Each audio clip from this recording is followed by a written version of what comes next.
Remember where you were on December 7th when you found out the Japanese bombed Pearl Harbor? When the war started, where was I when the war started? I was in Painesville. And that's when I was told I was working under that hockey program. I was, in that period, that's when I was in Painesville, I worked. That's where I was when they came to.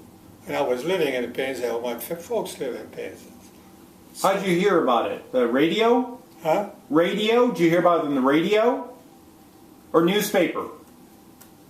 How'd you learn about it? Did you hear it on the radio or did you read it? No. Well, radio, newspapers, it was, well, everybody knew it. There it was. Just like if you put that street on, hey, what happened? And right away my mother says, well, I told her, I said, well, looks like I'm going. I said, I gotta go now, you know. And I was called back. But anyway, after they picked me up at Thursted's, I'll tell you how quick they got me. They got me there, it was maybe afternoon, like this. And me and those two MPs were they took me to Fort Sheridan again, where I first went in to get inducted. And I got to there, they ran me through all that tests again, because, well, you know, I've been through it. They signed. And I was on a train that night to Medford, Oregon, to join the 91st Pine Tree Division. Medford, Oregon, and traveled right across country, no lights in the train. There had to be lights wartime, so that, you know, you had just lights to move around a little bit. So I wake up, I'm in Medford, Oregon, 91st Pine Tree Division, 119th Field Artillery, Charlie Battery, that's what you're assigned to.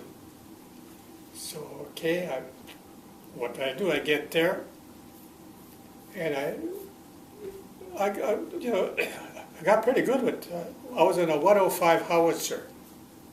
In fact, I got pictures of them right here. And I was working with them on you got a man that works the sights. It's like a 5-man crew on one gun, you know. You got props when you drop the what's come to station the gun. They dig in the ground, and you got 5 guys, and they help you, and a loader, a rammer, a sight, the guy on the sights. So I worked there for a while. We went through their basics, went all the way to Yakima, Washington. We ran all through the dry runs, you know, practicing field training. They call walk 90 miles in a week. And other things, sleeping in fort sacks while you're there, eating dog biscuits, and all that kind of crap. And I got to be pretty good on that. I was on the sights then. You know, anytime in practice, like the lieutenant back here would say, in order to get the right elevation, he'd say, like, gun number 1, 60 degrees right, 30 degrees elevation, fire when ready. And I was in there and ready, and I got pretty good at it. I was pretty damn good at it. I was, and you know, first thing I know, I was never a PFC. PFC, see, regular, you're a regular. If you get a little once come, it's a PFC. That's 1 strike. So captain makes me a corporal, because I'm in the corporal I'm just on the sights. And these guys would have to ram those ships, and I'd listen to the command. You know, shift us just up, down, fire when ready, and let him know, and all that junk. And I did that. Well, I was there. I don't know, maybe I always say 5-6 months, because I don't know what the time it is.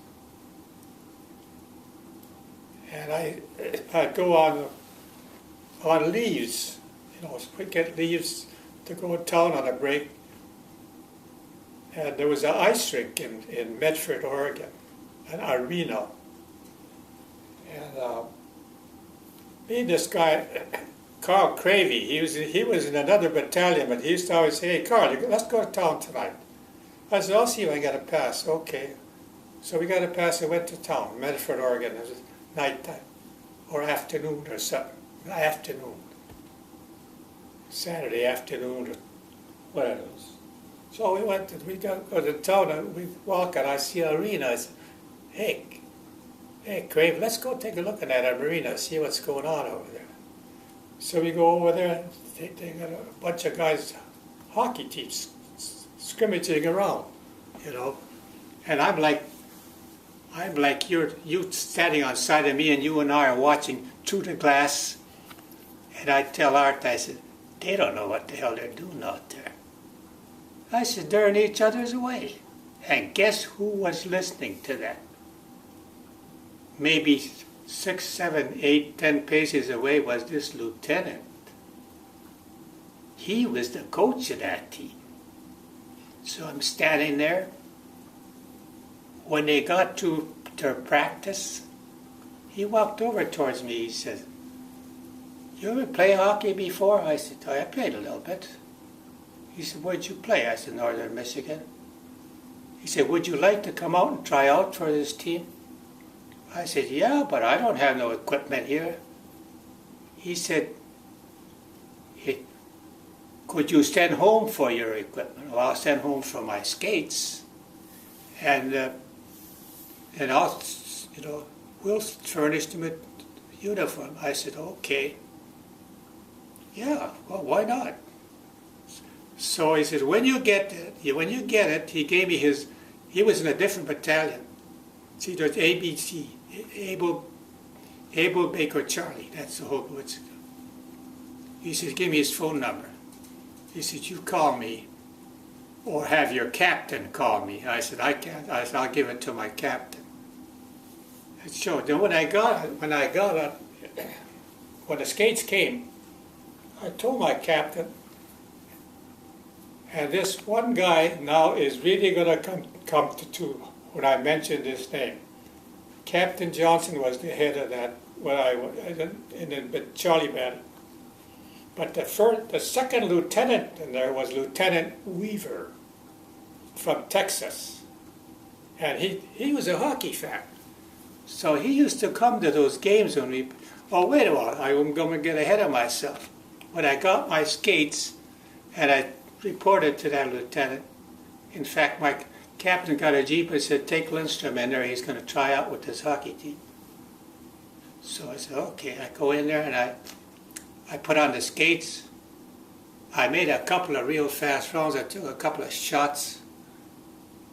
And he come up to me, he said, "Lieutenant," he said, "how'd you like to coach this team?" Now, this is where I started coaching. That's the first day I coached. That's why I say it's going to be important. It ties together. So, he said, "Yeah." So I molded them into a pretty good team. Oh yeah, real good team. And they used to practice like every Tuesday and twice a week. And then I'd go back to camp and I'd go work at our drills, But then whenever they had a practice, I'd be out there firing. They'd said, the Captain Johnson sends a jeep in there and said, "Send Lindstrom, he's got practice today." So all these other guys said, "I wish the hell I was a hockey player." I said, "Oh guys, I'll see you." So I got recognized. And we played exhibition games. And Lieutenant Weaver and Brigadier General Ott was the head of the division. He was a little short guy with the stars on his shoulder. And when the Weavers got the double bars, and they were hockey fans. So they came to see a few games, So that Brigadier General Ott, after a one game practice, he came over. "Geez, I like the way the speed that you drill into those guys." He said, "That's really good." So fine. I said, thank you, sir. And stuff like that, you know. And I went on. Then comes, you know, occasionally all big branches, companies have meetings with their top brass to see how they're progressing. So, what the hell did I do?